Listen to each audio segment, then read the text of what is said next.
If you spend your days installing IP cameras, access points, let's say in Starbucks attics, VoIP telephones, or other computerized devices, I have a device here that can save you hours of install time. And it can also help your customers in troubleshooting their own networks that you leave in their hands after your installation is done. It's called the Power Panel. It simply connects, in this case, in line between the switch that's keeping all of this together and the device you're testing, in this case, the camera. But before we go into detail about the Power Panel, let's just take a minute and talk about our demo setup here. We have a notebook computer that we're using as our surveillance display.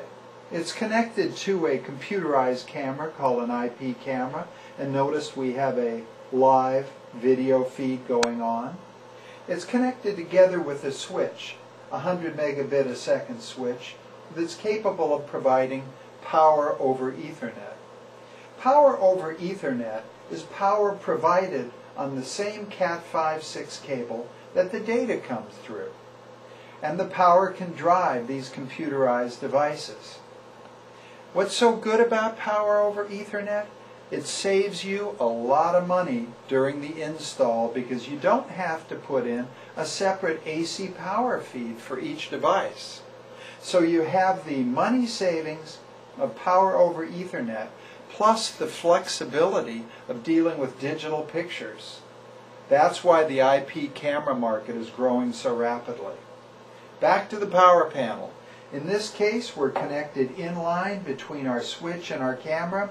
Immediately we find out there is a network there. There is power over Ethernet. Those are the two things we need for a reliable install. On our network screen, we see on pins 1, 2, 3, and 6 that there is POE1000 span. Oh, I'm sorry, this happens to be our power screen. On 1, 2, 3, and 6 there is POE1000 span, 46 volts, and the camera is drawing about 6 watts of power. The power is important because one of the reasons why networks fail is the devices draw too much power from them. And here's an inexpensive meter that can tell you quite accurately how much power these devices are drawing.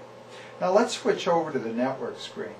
The network screen says also on 1, 2, 3, and 6, there's a network that is negotiated to 100 megabits a second full duplex, and there is data passing through. So again, the two things I need to know as an installer: yes, there's a network, yes, there is PoE, and then I simply go to the correct screen to find out more detail.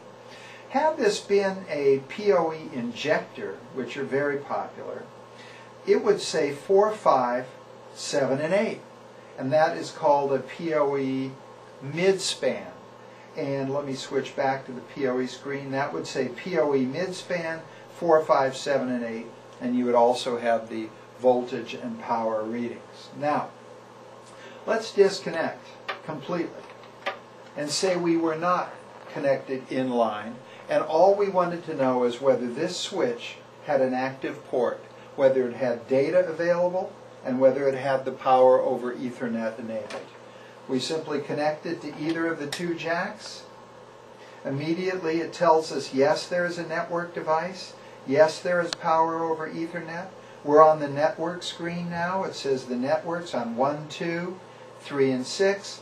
The switch is capable of 10, 100, half and full duplex. Let's switch over to the power over Ethernet screen. It says likewise on 1, 2, 3, and 6 there is PoE1000 span, 47 volts, and the camera is drawing a nominal amount of power. So here you have a device that can save you hours of time, and also, when given to your customers, can help them troubleshoot camera, IP phones, and access point problems immediately, saving you the trip out.